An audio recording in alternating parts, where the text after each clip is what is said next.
Karen showed up with the cops, demanding I leave my own lake cabin, claiming I was trespassing on her land. But when I pulled out the official survey proving I owned the entire shoreline, including the boat dock her HOA relied on, the tables turned. 3 days later, I signed a lease with her HOA, and she was paying me rent just to set foot near the water. That morning, I woke up to loud banging on my door. Not knocking, fists slamming like someone was trying to break in. I opened it to find her, Karen, and a sheriff's deputy standing beside her. This property is part of the HOA. You're here illegally. I live here, I said, still half asleep. That's not your home. The deputy stepped forward. She claims you've built on HOA land and refused to comply with community regulations. Do you have proof of ownership? I did, but I didn't show it yet. Not yet. It all started when I decided to fix up my granddad's old lake cabin.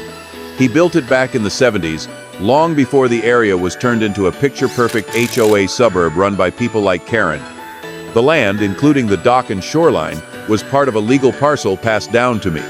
Fully registered, taxes paid. Outside of any HOA boundary. But Karen had a different story. According to her, a revised zoning plan placed my entire cabin and dock within shared HOA recreational space. She even planted a metal sign next to my dock that read, HOA property members only.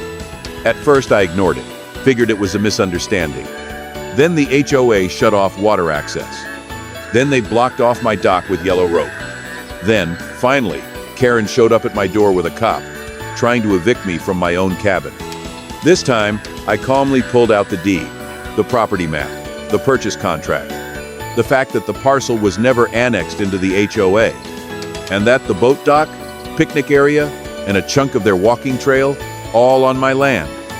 The deputy flipped through the pages, then looked at Karen. He's within his rights. You may want to consult a lawyer before making further claims. Karen's jaw tightened. This isn't over. She said.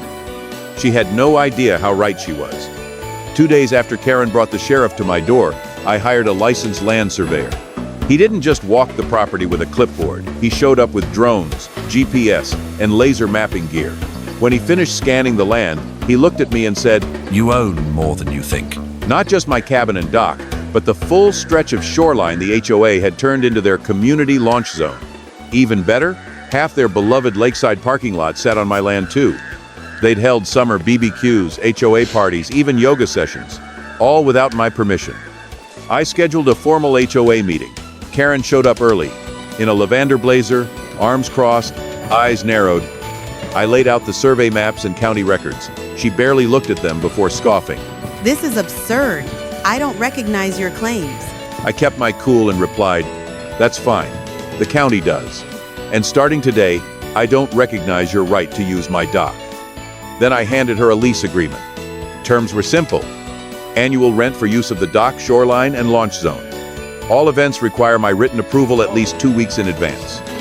I can revoke access with 30 days notice, no explanation needed. I leaned forward, voice calm but sharp. "You have 72 hours to sign, or lose all access. For good." 3 days later, the papers were signed. Now, every time Karen walks past the dock, she has to glance at a new sign I posted. Private property. Access by permission only. Owner, not you. Funny thing? The HOA used to act like I didn't exist. Now they knock on my door for dock permits. They CC me on every event. And Karen, oh, Karen, now smiles through clenched teeth when she sees me.